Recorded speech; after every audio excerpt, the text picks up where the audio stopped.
ओम शांति 2011-2025।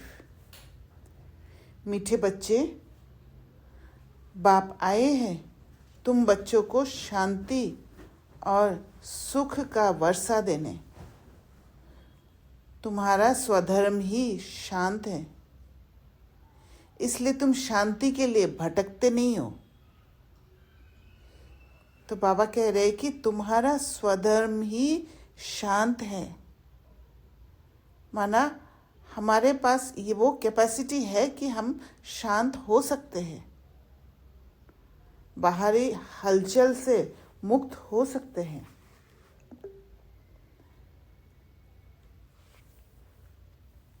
तो और बाहर हमें भटकने की ज़रूरत ही नहीं है शांति के लिए,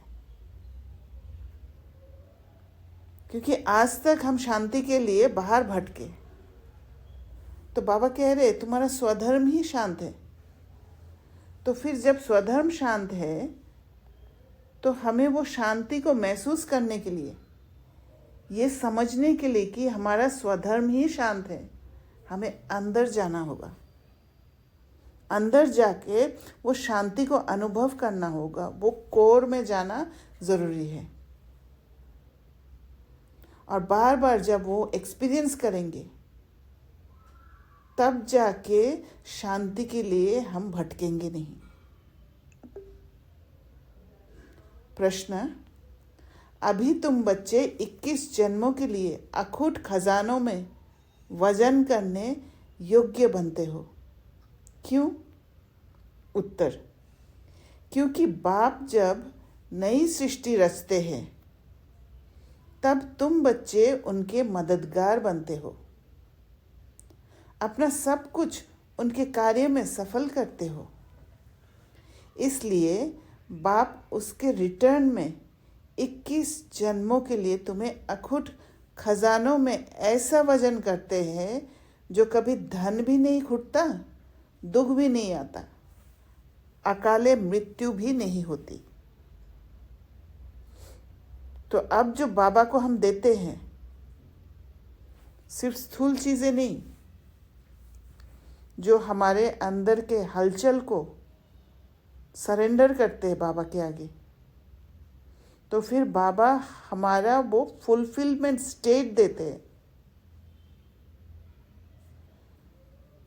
जिसको बाबा अखूट खजानों में वजन करने की बात कह रहे हैं। और वो फुलफिलमेंट स्टेट के कारण ही धन भी नहीं खुटता, दुख भी नहीं आता और अकाले मृत्यु भी नहीं होती। क्योंकि जहाँ अंदर भरपूर है वहाँ ये तीनों चीज़ हमारे जीवन में आ ही नहीं सकता। गीत: मुझको सहारा देने वाले। ओम शांति। मीठे मीठे रूहानी बच्चों को ओम का अर्थ तो सुनाया है।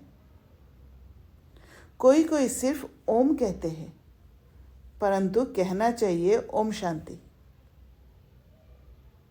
सिर्फ ओम का अर्थ निकलता है ओम आत्मा। ओम शांति का अर्थ है मैं आत्मा शांत स्वरूप हूँ।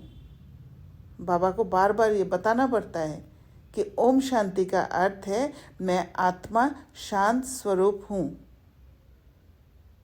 पर हम क्या करते हैं, जब एक दूसरे को ओम शांति बोलते हैं, हम अपने रिलेशन को कैसे बना लेते हैं?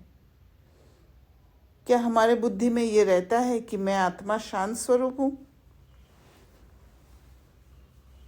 वो एक दूसरे को ग्रीट करने के लिए यूज़ करते हैं, और ज़्यादातर जगह पर उस जगह पर करते हैं जहाँ पर वो वर्टिकल रिलेशनशिप बन जाता है। किसी को ऊंचा कर देते, खुद को नीचा कर देते। हम आत्मा है, ये हमारा शरीर है। पहले है आत्मा, पीछे है शरीर। पर ओम शांति का अर्थ क्या है? मैं आत्मा शांत स्वरूप हूँ। उससे एक यूनिवर्सल रिलेशन बनता है। आत्मा शांत स्वरूप है, उनका निवास स्थान है शांति धाम। बाकी कोई जंगल में जाने से सच्ची शांति नहीं मिलती है। सच्ची शांति मिलनी ही तब है जब घर जाते हैं। दूसरा शांति चाहते हैं जहां अशांति है। तो एक परमधाम में जब जाते हैं तब वो इंडिपेंडेंट स्टेट होने के कारण शांति मिलता है। वहां पर कोई हलचल नहीं है, वहां पर कोई एक्टिविटी नहीं है,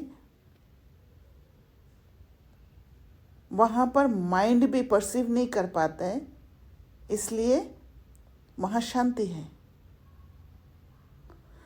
तो बाबा कह रहे कि दूसरा जो शांति चाहते हैं, शांति का चाहत कब होता है? जहां अशांति है। ये अशांति का दुखधाम विनाश हो जाएगा, फिर शांति हो जाएगी। तुम बच्चों को शांति का वर्षा मिल जाएगा। वहां ना घर में ना बाहर राजधानी में अशांति होती। उसको कहा जाता है शांति का राज्य। यहाँ है अशांति का राज्य, क्योंकि रावण राज्य है। क्योंकि रावण वाला संस्कार को यूज करके अपने अंदर अशांति पैदा कर लिया है।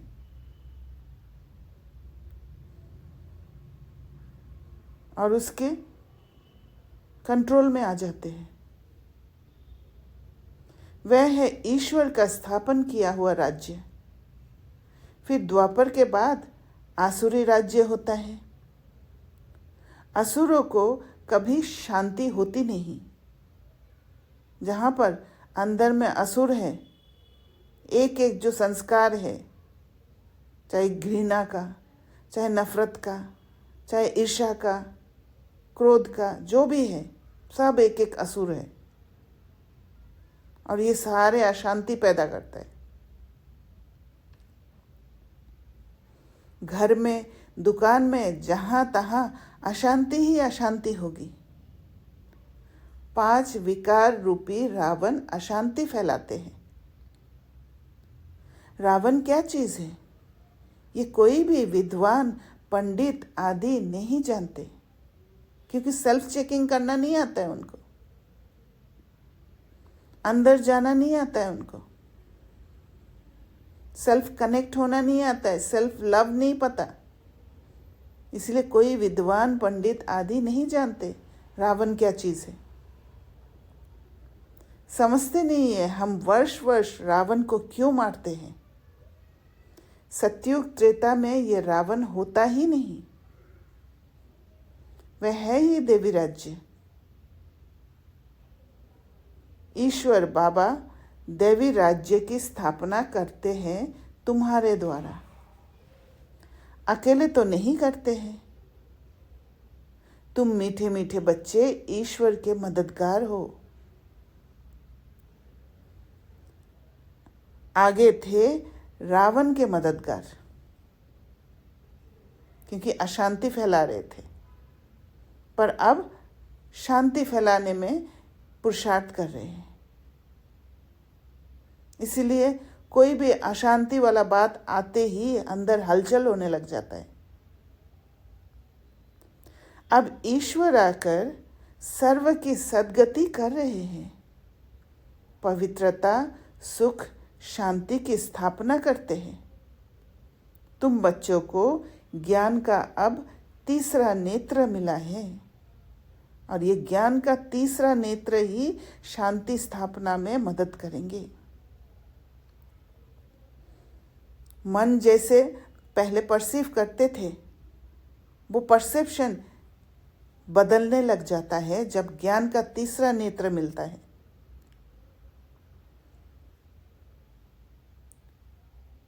देखने का नजरिया चेंज हो जाता है। सतयुग त्रेता में दुख की बात नहीं,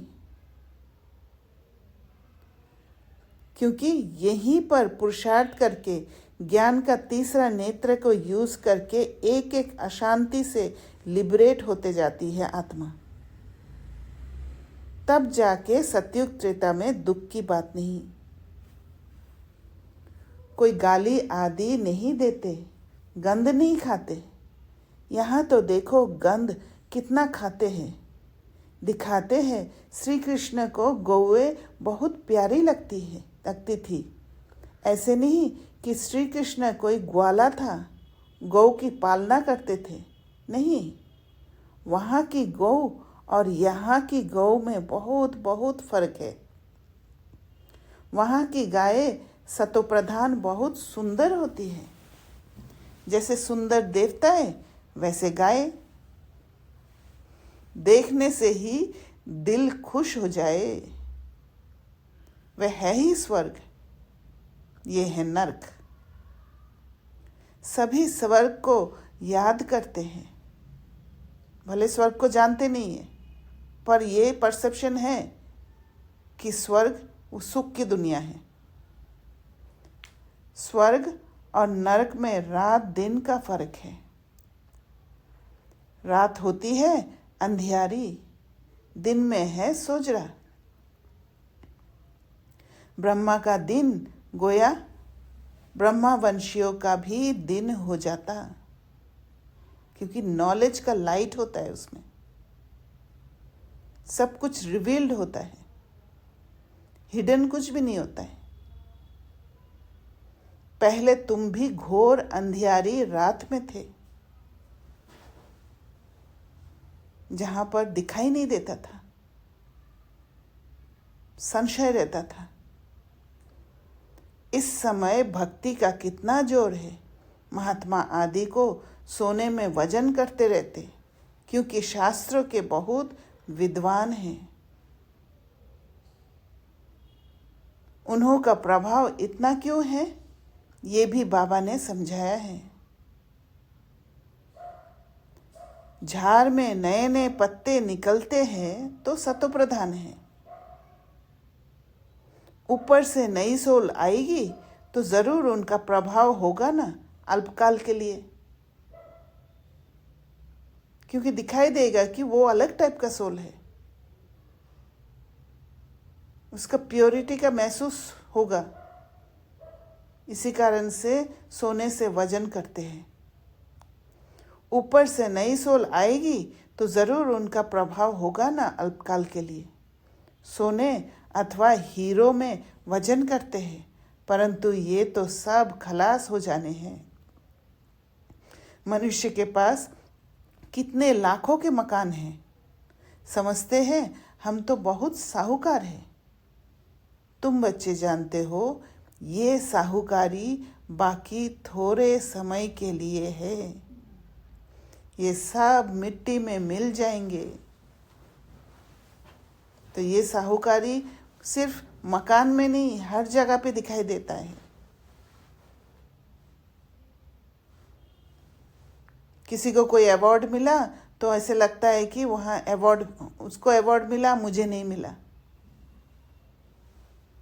पर ये दिमाग में होना चाहिए, सब मिट्टी में मिल जाएंगे।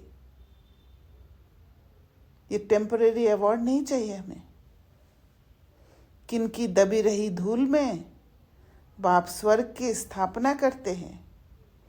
उसमें जो लगाते हैं उन्हों को 21 जन्मों के लिए हीरो जवारों के महल मिलेंगे। तो क्या लगाते हैं? ये छोटे छोटे जो अवार्ड्स मिलते हैं जीवन में, उसको हम छोड़ देते हैं, क्योंकि हमें बहुत बड़ा प्राप्ति करना है। यहाँ तो एक जन्म के लिए मिलता है, वहाँ तुम्हारा 21 जन्म चलेगा। कितना बड़ा अवार्ड है। इन आंखों से जो कुछ देखते हो, शरीर सहित सब भस्म हो जाना है। तुम बच्चों को दिव्य दृष्टि द्वारा साक्षात्कार भी होता है। विनाश होगा फिर इन लक्ष्मी नारायण का राज्य होगा। तुम जानते हो हम अपना राज्य भाग्य फिर से स्थापन कर रहे हैं। 21 पीढ़ी राज्य किया, फिर रावण का राज्य चला, अब फिर बाप आया है। भक्ति मार्ग में सब बाप को ही याद करते हैं। गायन भी है, दुख में सिमरन सब करे। इसीलिए दुख आता है, क्योंकि सुख आते ही हम बाबा को भूल जाते हैं। ये हमारा नेचर है, जो सतयुग में भी ले जाके वहाँ पर भी भूल जाते हैं। बाप सुख का वर्षा देते हैं, फिर याद करने की दरकार नहीं रहती। तुम माता पिता, अब ये तो माँ बाप होंगे अपने बच्चों के। यह है पारलौकिक माता पिता की बात।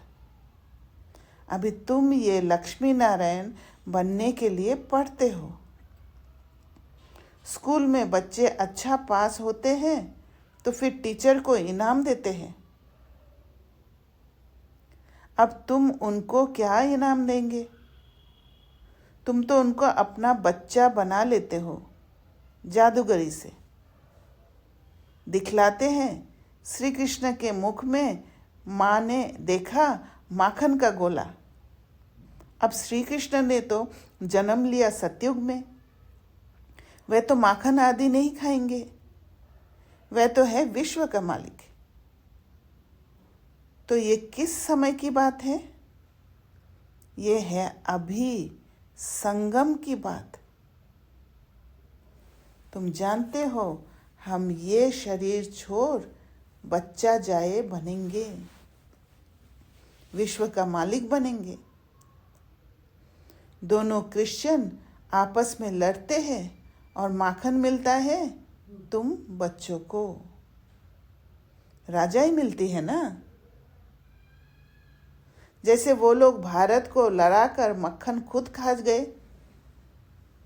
क्रिश्चियन की राजधानी पोन हिस्से में थी, पीछे आहिस्ते आहिस्ते छूटती गई है।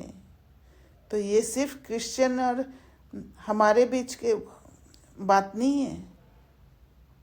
हर छोटे छोटे सीन में ये वाला सीन दिखाई देता है।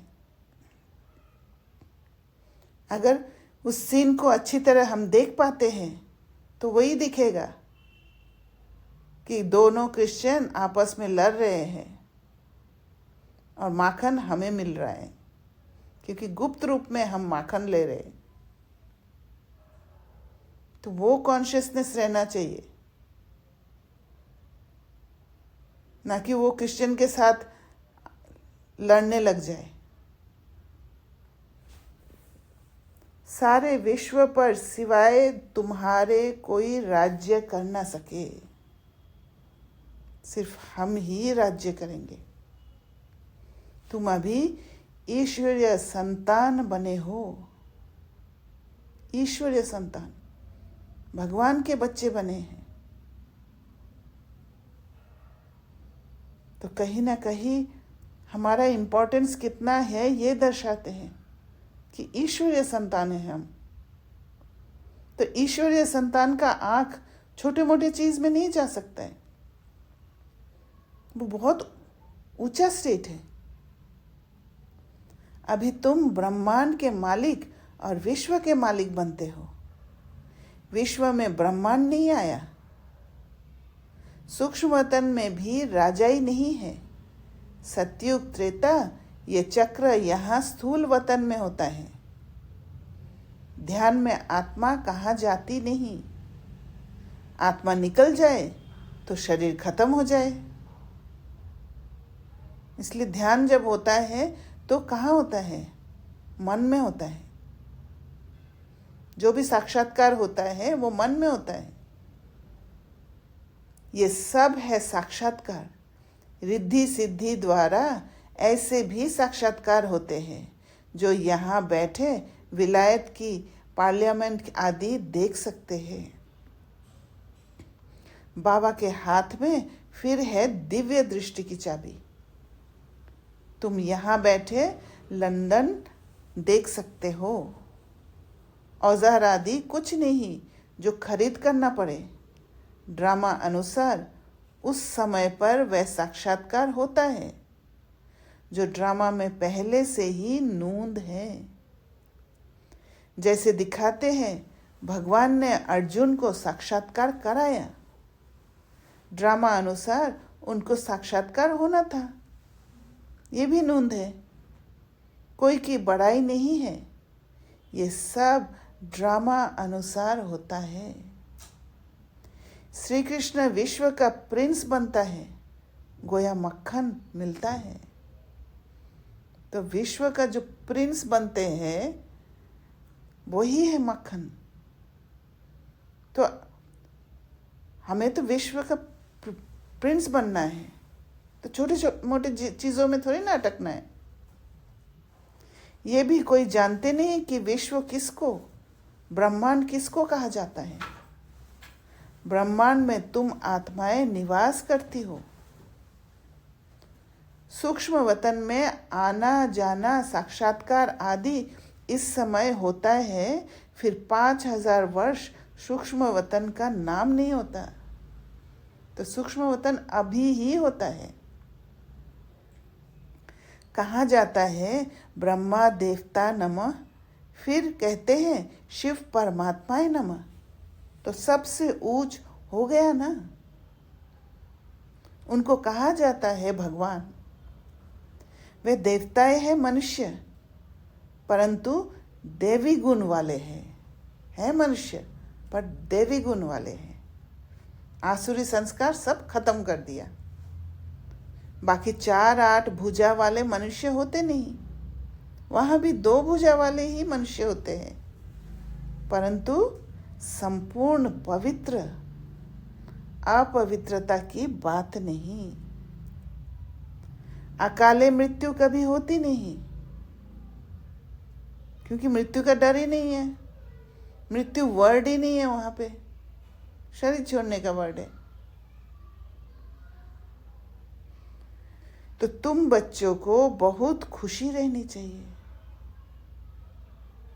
हम आत्मा इस शरीर द्वारा बाबा को तो देखें। देखने में तो शरीर आता है, परमात्मा अथवा आत्मा को तो देख नहीं सकते। आत्मा और परमात्मा को जानना होता है, और जानने के लिए अपने साथ समय बिताना होता है। तब जाके जब अपने साथ समय बिताएंगे, जब अंदर बैठेंगे, एकांत में बैठेंगे, तब अंदर जो फीलिंग्स होता है, जो चेंजेस होता है, जो इम्बैलेंस और बैलेंसिंग होता है, उसके साथ फिर एक संपर्क, एक संबंध जुड़ेगा, जिससे जानना होगा। और स्वयं को जब जानेंगे तब जाके परमात्मा को भी जानेंगे। तो जानने के लिए एकांत में बैठना पड़ेगा।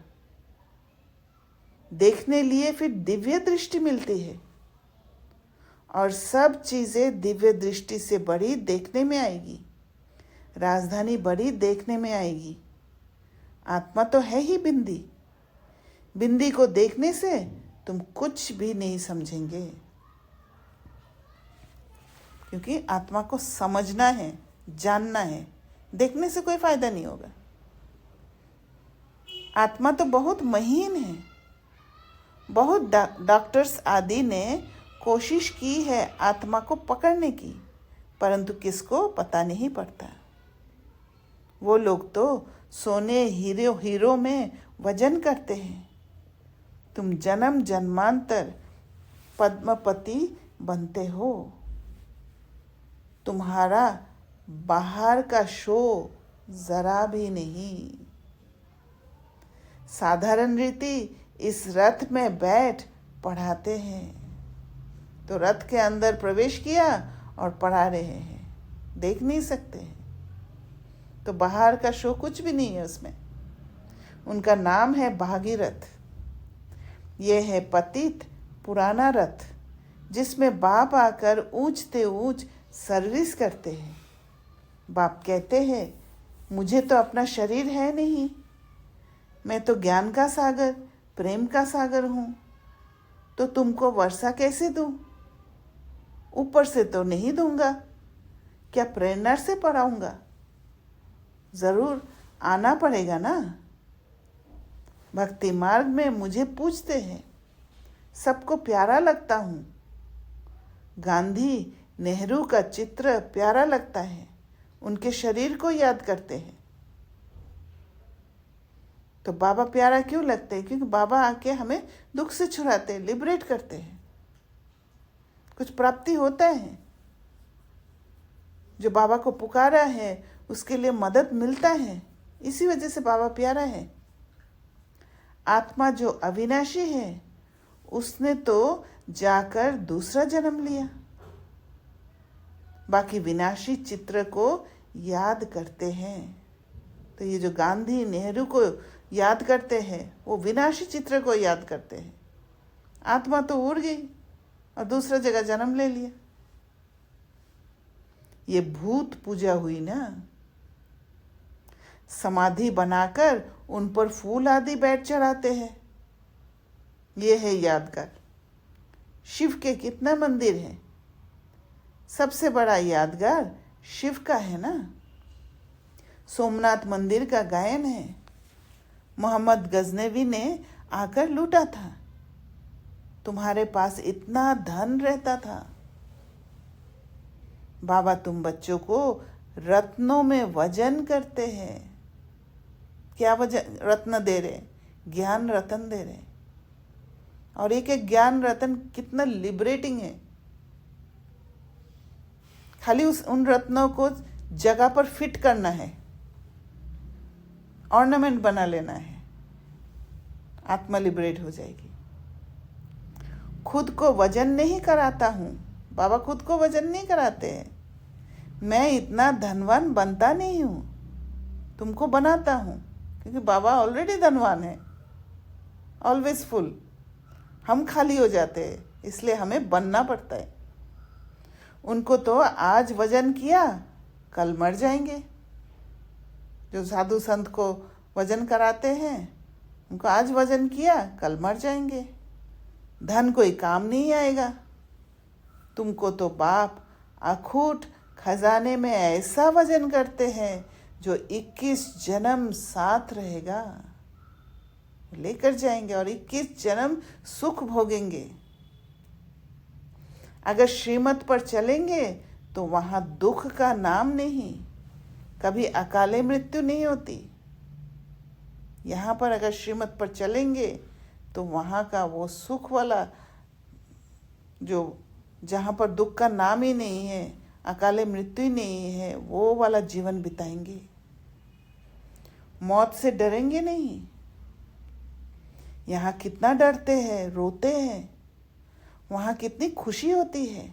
जाकर प्रिंस बनेंगे। जादूगर, सौदागर, रत्नागर, ये शिव परमात्मा को कहा जाता है, क्योंकि असंभव को संभव करने वाला है। मनुष्य की तरह नहीं है। जो हम सोच ही नहीं सकते वो करके दिखाते हैं बाबा। तुमको भी साक्षात्कार कराते हैं, ऐसे प्रिंस बनेंगे। आजकल बाबा ने साक्षात्कार का पाठ बंद कर दिया है, नुकसान हो जाता है। अभी बाप ज्ञान से तुम्हारी सद्गति करते हैं। तुम पहले जाएंगे सुख धाम, अभी तो है दुख धाम।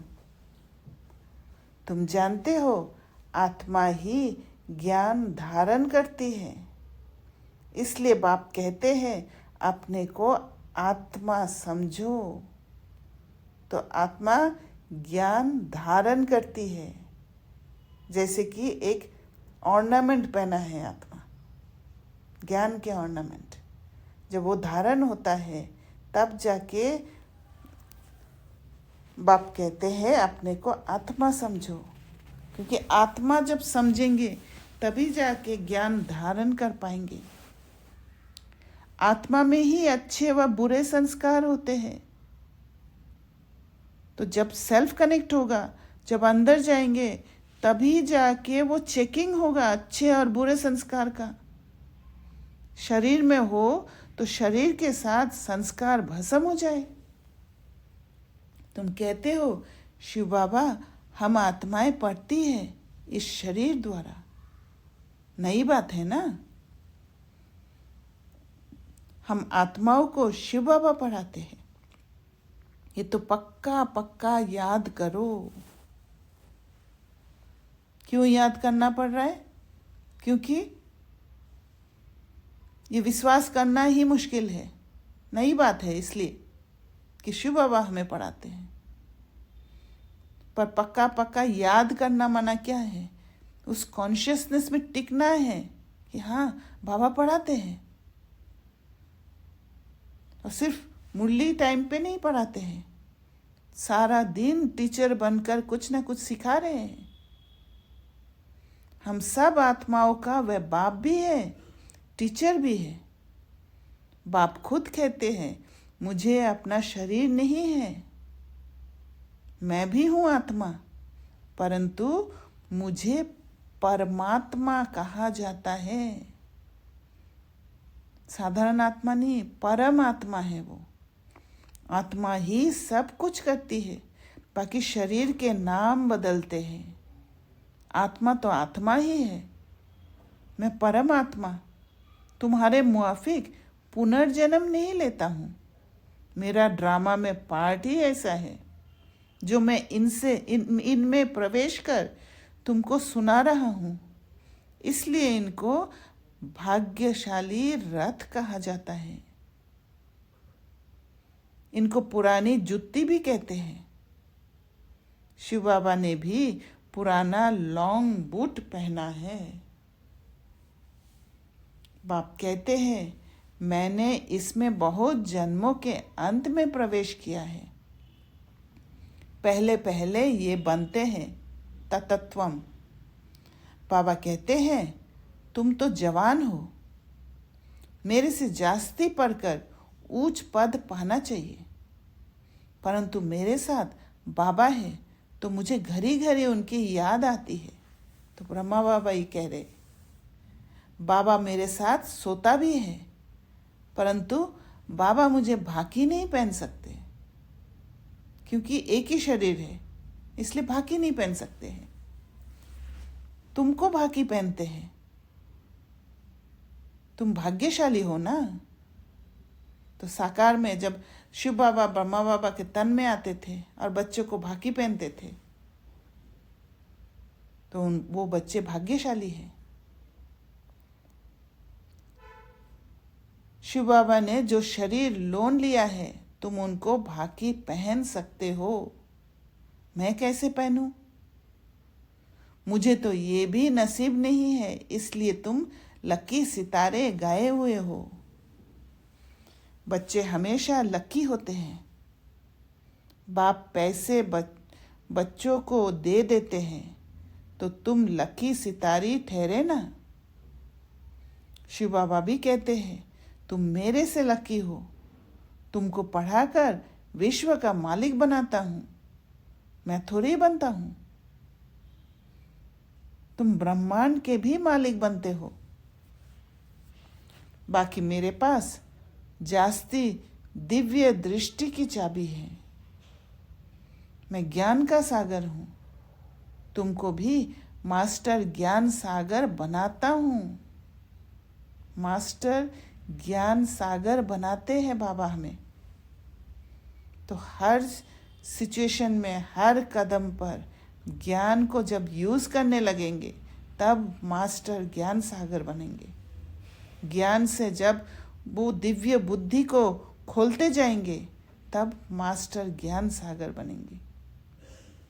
तुम इस सारे चक्र को जान चक्रवर्ती महाराजा महारानी बनते हो, क्योंकि स्वराज्य अधिकारी मिल जाता है। वो लिबरेटेड स्टेट होता है, वो फ्रीडम स्टेट जहाँ पर कोई बंधन नहीं, इंडिपेंडेंट स्टेट। बाबा कहते हैं मैं थोड़ी ही बनता हूँ।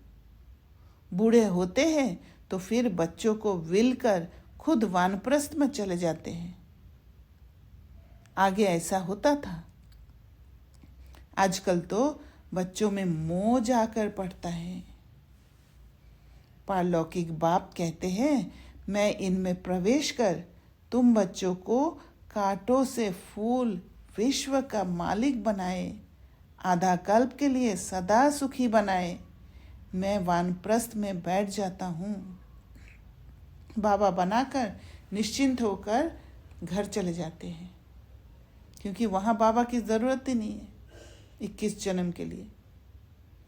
ये सब बातें शास्त्रों में थोड़ी ही है। तो बाबा द्वापर से बाबा का पाठ शुरू होता है, जहाँ पर बाबा साक्षात्कार कराते हैं। सन्यासी उदासी शास्त्रों की बातें सुनाते हैं। बाप तो ज्ञान का सागर है। खुद कहते हैं, ये वेद शास्त्र आदि सब भक्ति मार्ग की सामग्री है। ज्ञान सागर तो मैं ही हूँ। तो एक बाबा से ही वो सत्य ज्ञान मिल रहा है। वो शास्त्र में सब उदासी की बातें हैं, अल्पकाल के रस वाली बातें हैं, ब्लाइंड फेथ वाली बातें हैं। अच्छा, मीठे मीठे सिकिलदे बच्चों प्रति माता पिता बाप दादा का याद प्यार और गुड मॉर्निंग। रूहानी बाप की रूहानी बच्चों को नमस्ते। हम रूहानी बच्चों की रूहानी बाप दादा को याद प्यार, गुड मॉर्निंग और नमस्ते। धारणा के लिए मुख्य सार। पहला पॉइंट, इन आँखों से शरीर सहित जो दिखाई देता है ये सब भस्म हो जाना है। इसलिए अपना सब कुछ सफल करना है।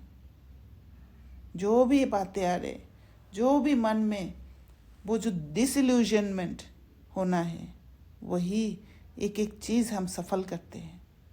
क्योंकि उसको उस डिसइल्यूजनमेंट पेन द्वारा जब हम गुजरते हैं और नई नई बातों को जब समझते हैं, वही है हमारा सफल होना। बाप से पूरा वर्षा लेने के लिए पढ़ाई पढ़नी है। सदा अपने लक्ष्य को स्मृति में रख ब्रह्मांड व विश्व का मालिक बनना है। वरदान, वाह ड्रामा वाह की स्मृति में आना चाहिए। वाह ड्रामा वाह। अनेकों की सेवा करने वाले सदा खुशनुमा भव। इस ड्रामा की कोई भी सीन देखते हुए वाह ड्रामा वाह की स्मृति रहे तो कभी भी घबराएंगे नहीं। जब ड्रामा को जान जाएंगे, जब वो ताकत पर भरोसा होगा कि मैं अपने परसेप्शन को एलिवेट कर सकती हूँ, तब जाके वो वाह ड्रामा वाह की स्मृति आ जाएगा और वहाँ घबराहट नहीं होगा। क्योंकि ड्रामा का ज्ञान मिला कि वर्तमान समय कल्याणकारी युग है, और जहाँ कल्याणकारी युग है, जहाँ हम लोग कल्याणकारी युग में हैं, वहाँ अकल्याण हो ही नहीं सकता। तो जहाँ पर अकल्याण होगा ही नहीं, वहाँ मुख से क्या निकलेगा? वाह ड्रामा वाह। इसमें जो भी दृश्य सामने आता है उसमें कल्याण भरा हुआ है, और हम क्या करते हैं? अकल्याण को देख के घबरा जाते हैं। सबसे पहले अकल्याण को देख लेते हैं। तो हर अकल्याण जो दिख रहा है उसमें कल्याण को ढूंढना है, क्योंकि कल्याणकारी युग में हम हैं।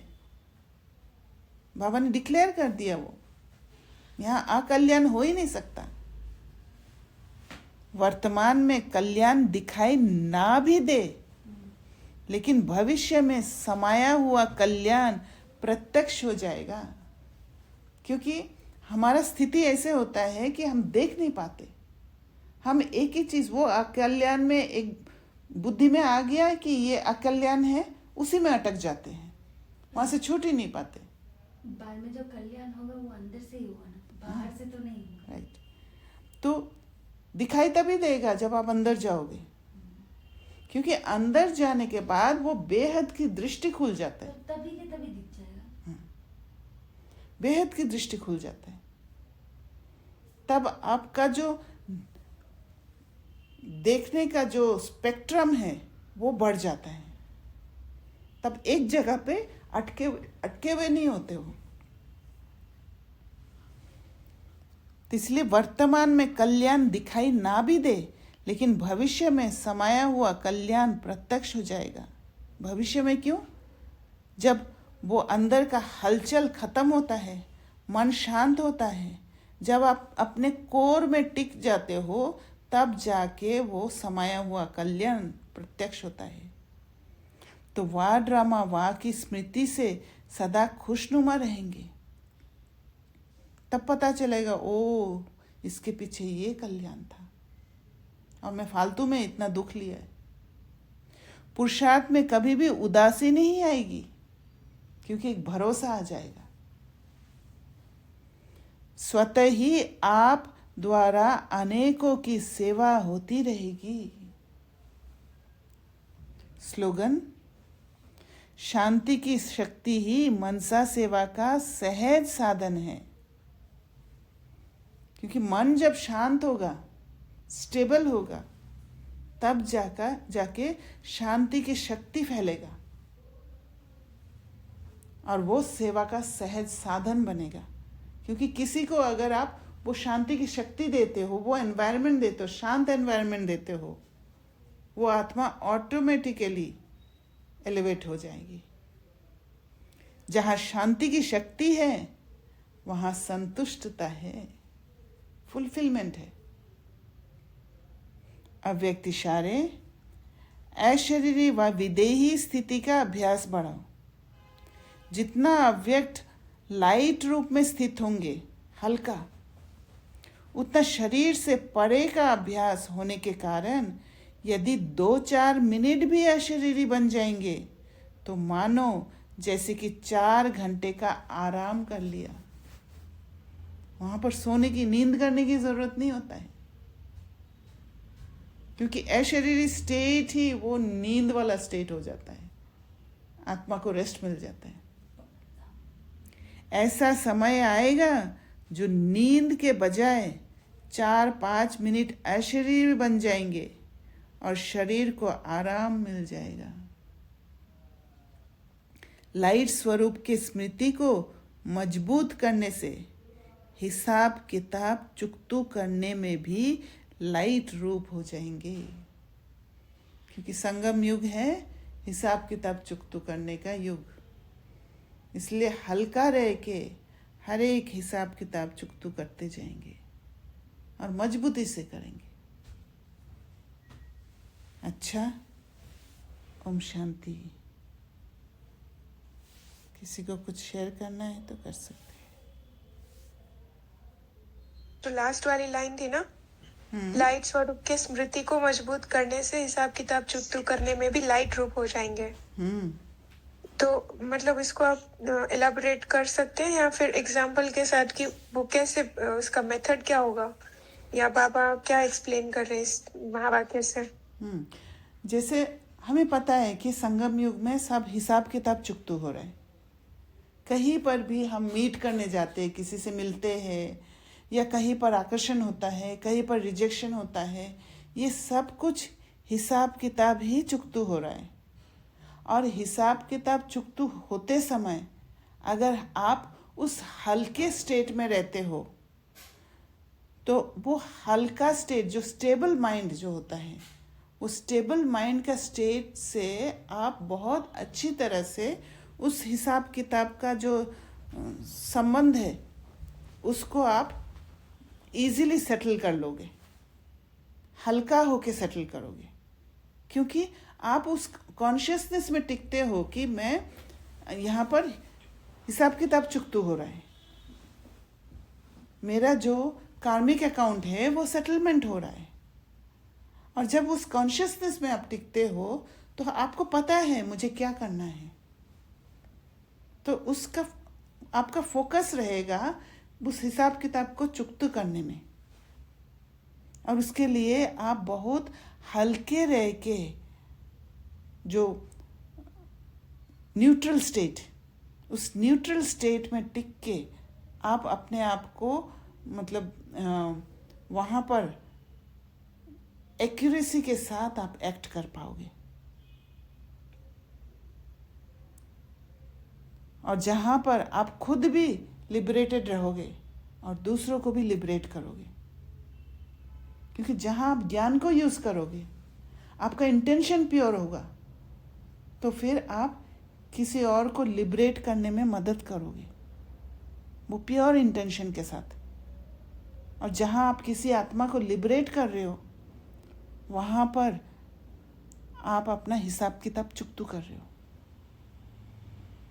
जैसे आपने किया है ना, आपके दादा जब तकलीफ में थे, तो आपके अंदर के जो हलचल है उसको शांत करके आपने वो स्ट्रांग स्टेप उठाया है, उनसे दूर रहे, जबकि आप बहुत क्लोज थे उनके साथ, पर आपने हिम्मत का कदम रख के वो हिसाब किताब चुकतू करने के लिए, उस आत्मा को डिटैच स्टेट में ले जाने के लिए आपने मदद किया है, जिस कारण से वो इजीली शरीर छोड़ पाए, क्योंकि आपने अपना हल्का स्टेट रखा। इसलिए हल्का स्टेट से हल्केपन के साथ आपने वो हिसाब किताब चुकतू किया। आई थिंक जब हिसाब किताब था, मतलब अगर ज्ञान नहीं होता तो हेवीनेस आता है। Yes. और आपको ये परसेप्शन होता है हमारे मन के अंदर कि ये बहुत हेवी चीज है, या ये बहुत भारी, मतलब ये जो कर्म हम कर रहे हैं तो हम ये कैसे कर सकते हैं, राइट? ये वाला क्वेश्चन उठता है। ज्ञान नहीं होता तब, जब पूरी समझ खुली नहीं होती है तब भी। तो तब ना वो हिसाब किताब बहुत भारी दुख वहां पे दुख वाली फीलिंग होती है एक, कि ये दुख है, हिसाब किताब मतलब एक दुख वाली चीज, यू नो।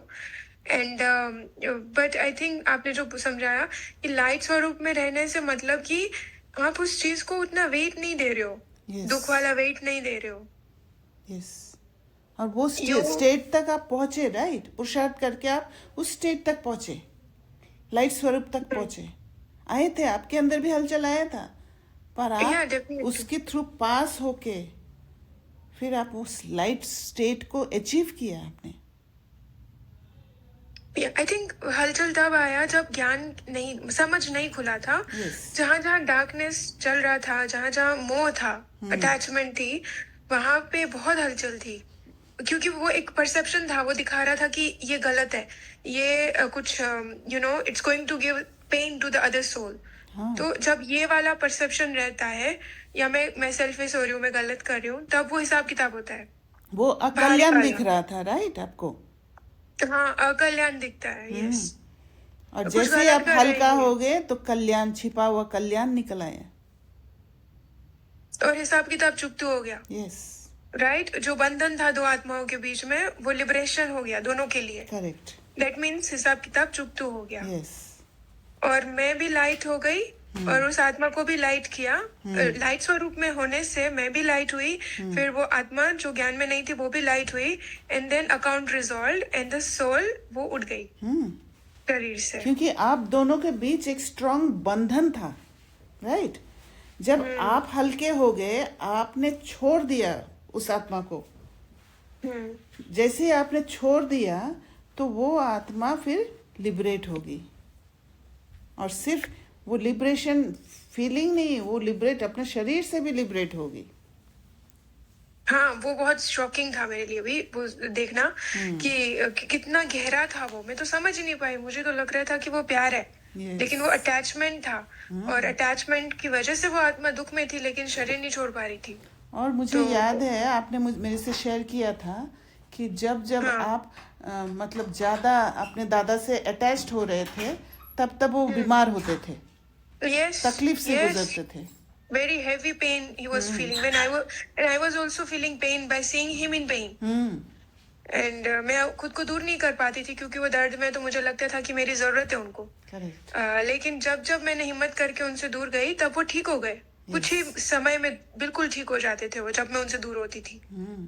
तो ये बहुत ही एक स्ट्रेंज था. तो वो पेन द्वारा वो भोग रहे थे वो हिसाब किताब. ओके. है ना. पर आपने जब छोड़ा उनको तो फिर एक साथ हो गया लिबरेशन. उस टाइम पे ये सारी समझ नहीं थी. जब मैं ये स्टेप उठा रही थी उस टाइम पे सिर्फ मुझे इतना समझ आ रहा था कि मुझे अपने लिए देखना है. मतलब I have to be with my self. And I don't have to. मुझे बाहर का कुछ नहीं देखना है. मुझे अंदर से जो आवाज आ रही है मुझे सिर्फ उसको ही सुनना है. और मैंने आपसे हेल्प लिया था और आपने कंफर्म किया इस चीज को. तब मुझे उतना ही पता था. लेकिन फिर जब ये 3 सारे खुले बाद में तो तब समझ में आने लगा. बट उस टाइम पे अपना साथ देना बहुत. तो यही हमें करना है राइट. हिसाब किताब चुकतू करने के लिए बस यही करना है. अपने अंदर प्यूरिफाई करते जाना है बस. और ये जो मुरली में लाइन आया था कि तुम जानते हो आत्मा ही ज्ञान धारण करती है इसीलिए बाप कहते हैं कि अपने को आत्मा समझो. तो ये जो धारण करना होता है यू नो. और हमारे ज्ञान में एक शब्द भी है धारणा. और हम इस चीज को जनरली सब्जेक्ट है हमारा राइट. या that is a pillar of Rajyoga. 4 pillar हमें बताए जाते हैं. वन ऑफ देम इज धारणा. ज्ञान योग धारणा सेवा राइट. तो जब आप ज्ञान योग को धारण करते हो तो पहले मुझे ये समझ में आता था कि ऑनियन गार्लिक नहीं खाना, बाहर का खाना नहीं खाना, फिर पवित्र रहना और अमृत वेला करना और बाकी जो भी छोटी छोटी हमें फिजिकली जो हमें बताई गई है चीजें, वो जो चीजें हैं वो श्रीमत है. लेकिन अभी जो समझ रही हूँ कि धारणा मतलब जो मुझे अभी समझ में आ रहा है, you can add more to that, कि जो हमारा जो ज्ञान सुन करके जो इनर कॉन्शियस एक बनता है, जागृत होता है उससे. और जो हमें अंदर से आवाज समझ में आने लगती है कि what am I and what truly I want. जो मेरे अंदर का इंट्यूशन होता है. करेक्ट. तो खुद के साथ अलाइनमेंट होता है. Yeah, and that is very right thing to do in the drama also, not only for myself. Correct. And that is dharana. क्योंकि मैंने ज्ञान को समझा and वो फिर मैंने जब implement किया तो वो धारणा बनी. Yes. Right? Yes. So धारणा आपने is that. वो ज्ञान रतन को ऑर्नामेंट में परिवर्तन करके धारण कर लिया.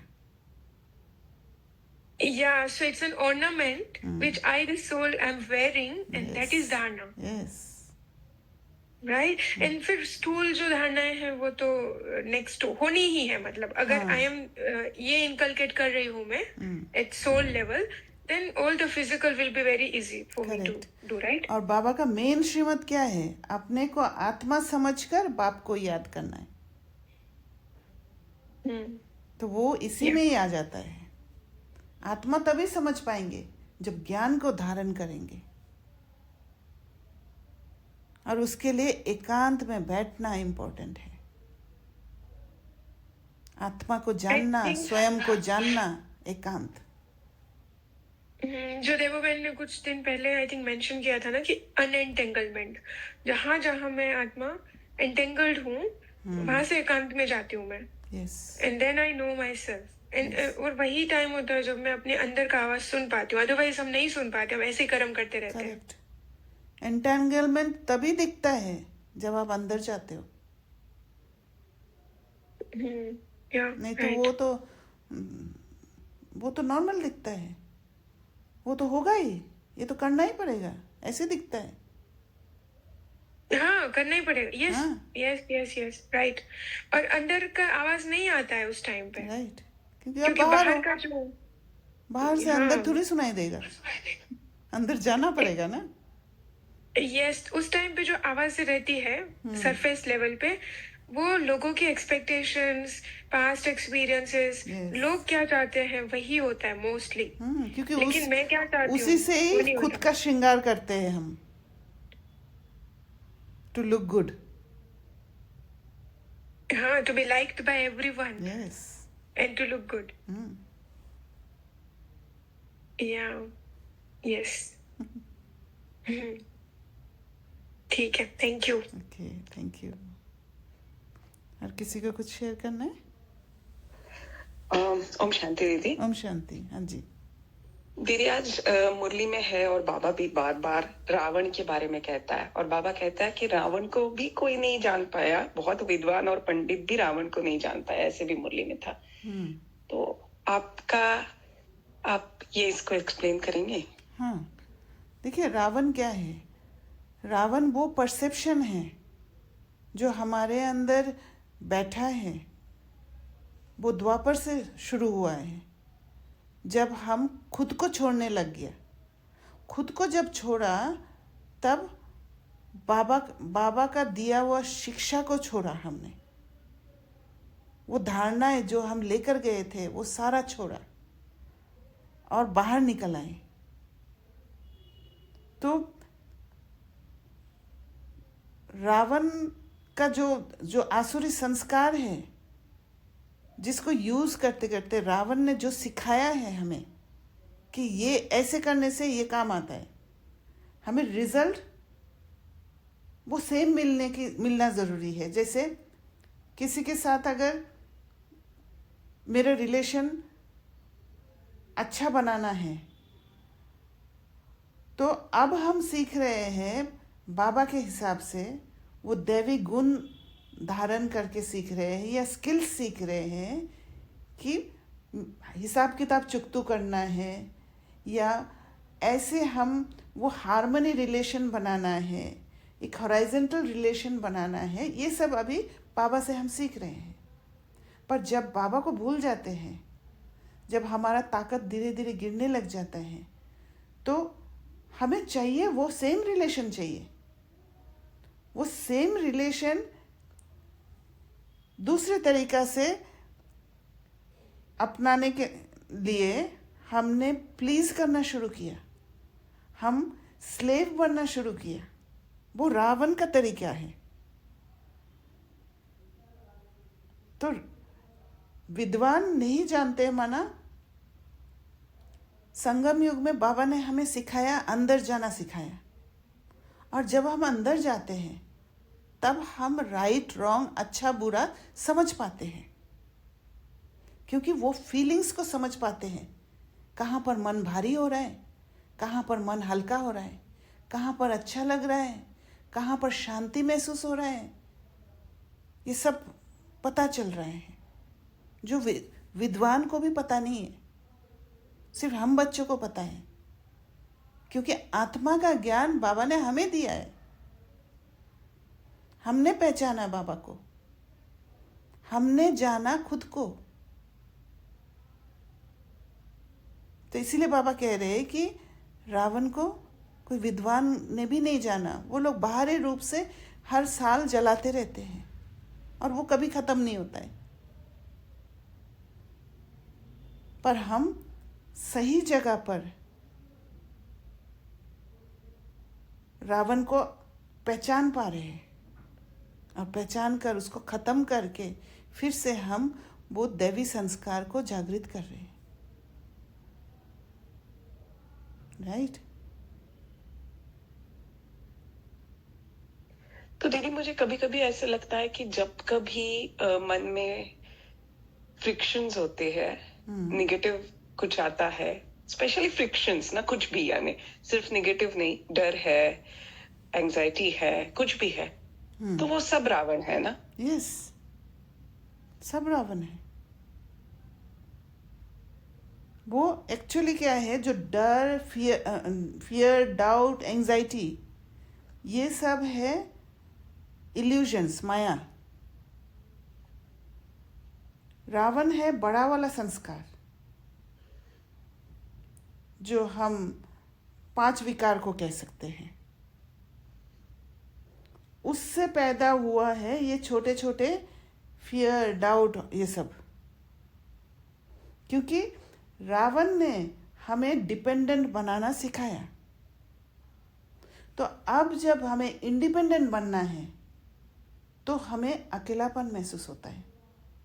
अब जब हम इंडिपेंडेंट बनने जाते हैं तो कोई छूटने का डर आ जाता है।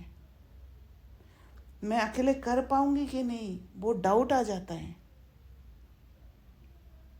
पास्ट एक्सपीरियंसेस के साथ एसोसिएट करके जो कंडीशनिंग हुआ, जो बिलीफ सिस्टम्स हैं, उनके साथ एसोसिएट करके हम वो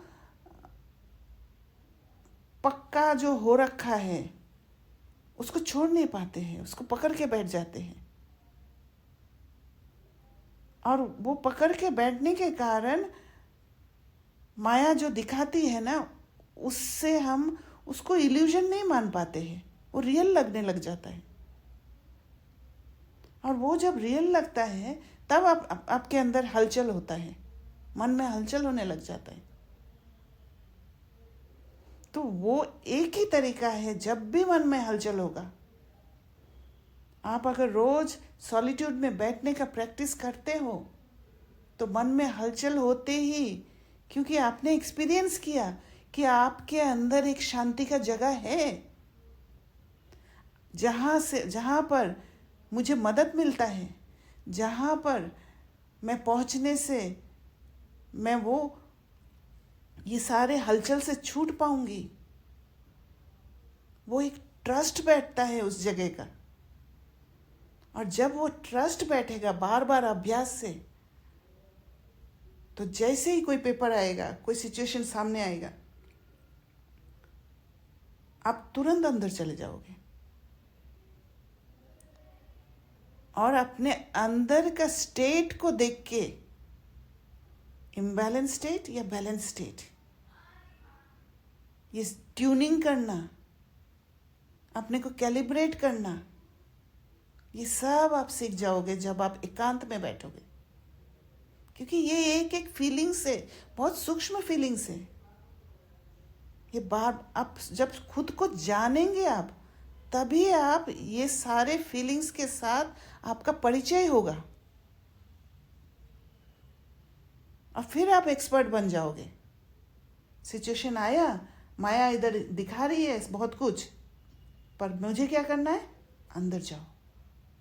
अंदर जाके जब आप बैठोगे, पूरा सीन ही दूसरी रीति से देखोगे आप। तब तीसरा नेत्र खुलेगा। हाँ, श्योर।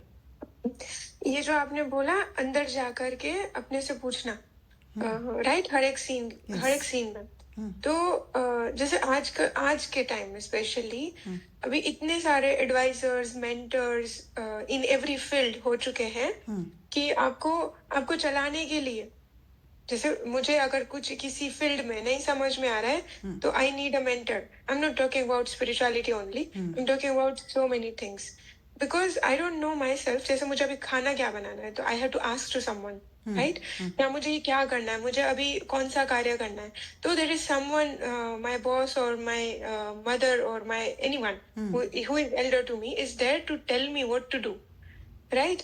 तो यहाँ पे भी ये है ना कि आपको सब दूसरे चला रहे हैं और जब आपको खुद को चलना होता है तो आपको बहुत डर लगता है, क्योंकि you are not connected to your inner voice, that what you are explaining, right. Correct, because आपको वो समझ नहीं आया। एक कंडीशनिंग हो रखा है कि मम्मी से पूछना है ये बात को, और जब आप ब्रेक करना चाहते हो कि आज मैं नहीं पूछूंगी, आज मुझे जो चाहिए वो मैं करूंगी, तब फियर आता है, क्योंकि आपके अंदर वो कंडीशनिंग है, माँ है वो ही बताएगी तब मैं करूंगी। तो वो कंडीशनिंग को ब्रेक करने के लिए वो इतना स्ट्रांग हो रखा है कि उसको ब्रेक करने के लिए आपको ताकत लगाना पड़ रहा है। वो इल्यूजन्स आपके रास्ता को रोक देता है। तो तब आपको इल्यूशन को हटाना होता है धीरे धीरे, और उसके लिए भी ताकत चाहिए। जैसे जैसे आप इल्यूशन को हटाते जाओगे तो ट्रांसपेरेंसी आने लग जाएगा, और जितना इल्यूशन हटाओगे उतना आप बाहर नहीं रहोगे, फिर अंदर जाओगे, वो सेफ जगह पे चले जाओगे। तो धीरे I धीरे, think हाँ, ये जो आप बोल रहे हो, this is a leader quality, right? Yes, कि आप definitely. पहले खुद को चलाना सीखते हो और फिर आप दूसरों को भी हेल्प करते हो उस चीज यस से, यस, क्योंकि जब तक आप खुद नहीं चल पा रहे हो, you are dependent for everything in your life on other people, how to walk in life. When you are dependent on other people, then you don't know, then how can you can not be leader, right? भले आप position में पहुंच जाते हो, boss, manager, whatever, but you are not leader, you are not eligible for that leadership ideally. आप खुद ही नहीं जानते हो, खुद के अंदर ही वो नॉलेज नहीं है, तो दूसरे को क्या सिखाओगे आप? Right? इंटरेस्टिंग. यस.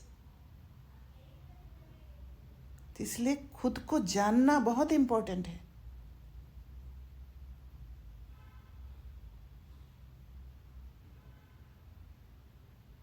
ना? ये बहुत इम्पोर्टेंट पॉइंट था. Thank you. Thank you. हाँ जी, भक्ति बहन बोलिए. जी, नहीं बिल्कुल, ये सब शेयरिंग, और स्पेशली जब अपने आप को टाइम देना शुरू किया, एकांत में बैठते, और जैसे आपने कहा कि वो सीन अलग से नजर आता है, तो वो बिल्कुल होता है. और एक बहुत फनी चीज कि वो तो होता है, और फिर वापस अगर कभी किसी ना द स्पर ऑफ मूवमेंट जिसको कहते हैं, अगर किसी में अटक गए और कुछ पुराने वाले संस्कार आ गए, और फिर होने के बाद अभी तो इतना टाइम नहीं लगता, फिर इमीडिएटली पता भी चलता है कि शायद मैं अटक गई या कुछ हुआ, तो ऐसे लगता है अरे पर उस टाइम तो मैं इतना अच्छे से खुद से बात कर रही थी ना, एवरीथिंग वाज सो क्लियर, और अपने आप से 2-4 बार रिवाइज भी करके लिया कि नहीं नहीं ये है वो है, and again I went into the same trap. वही बात है. इसीलिए खुद को एक पुश होने की जरूरत है. जैसे देवो बहन ने कल रात को, शाम को एक पेपर लेकर आए थे मेरे पास, तो आते ही मुझे बोल रही थी उसने ऐसे किया, उसने ऐसे किया, उसने ऐसे किया.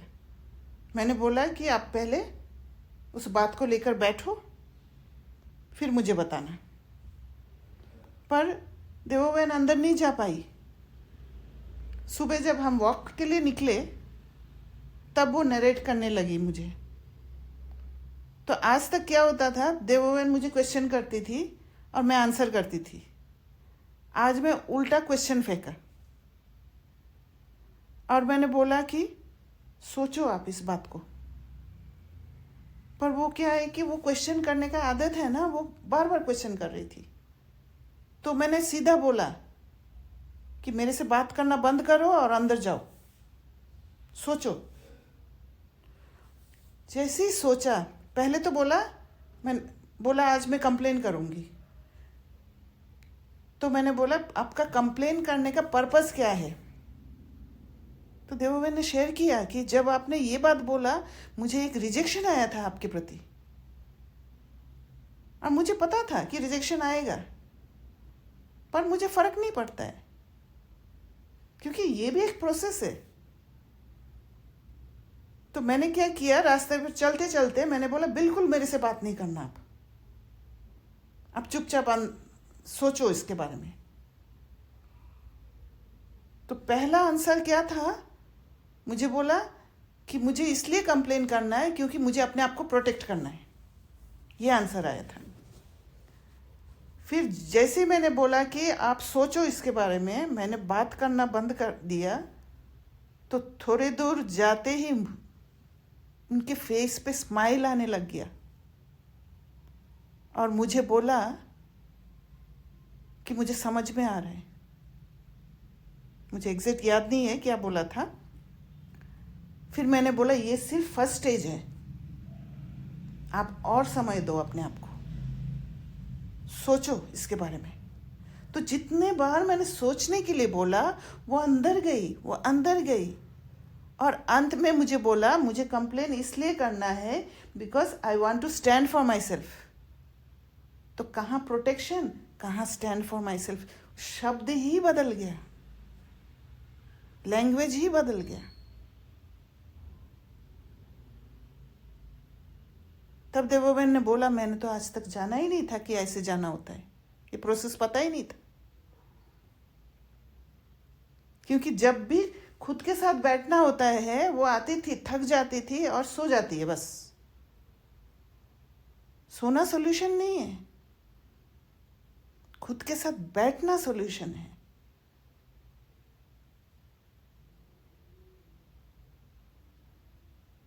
तो ये अभ्यास करना है, इसी अभ्यास से ही स्पिरिचुअल प्रोग्रेस होगा, नहीं तो नहीं होगा। बाबा एकांत एकांत कहते हैं क्योंकि अभी अकेले ही होना है। अकेले नहीं होने से बाबा का साथ नहीं मिलेगा, और अकेले नहीं होना से उड़ के नहीं जा सकते, कहीं ना कहीं चेन्स बांध के रखेंगे, है ना। जी जी, थैंक यू। ओके, और किसी को कुछ शेयर करना है? और दीदी जब डेथ होता है फाइनल, तब भी तो हम अकेले ही होंगे, यस, थोड़ी ना किसको कोई साथ में ले जाएंगे?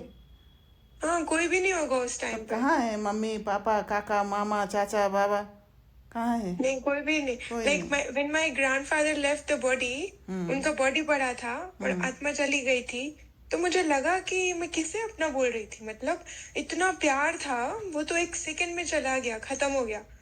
वो जो शरीर के साथ मैं जिसको अपना समझ रही थी, एंड ही ऑल्सो वेंट। उसको पूरा लाइफ लगा कि मैं उनकी हूँ, लेकिन मैं उनके साथ तो नहीं गई। He went alone. एक सेकंड में सब खत्म। एक सेकंड में सारे रिलेशंस ओवर। बाबा ने आज तो वो मुरली में कहा ना, गांधी और नेहरू का मोन्यूमेंट बना के उसमें फूल चढ़ाते रहते हैं। आत्मा तो गई, विनाशी चीज का वो करते। और उसने तो अगला बर्थ ले लिया, उसका कैरेक्टर चेंज हो गया, उसका सारे रिलेशंस चेंज हो गए। Right. अभी आप उसको ओल्ड को याद रख के क्या ही कर लोगे? क्या करोगे?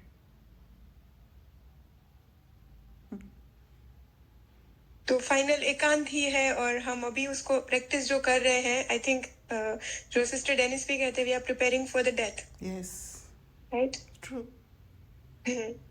या ठीक है फिर। Om Shanti. Thank Om you. Shanti.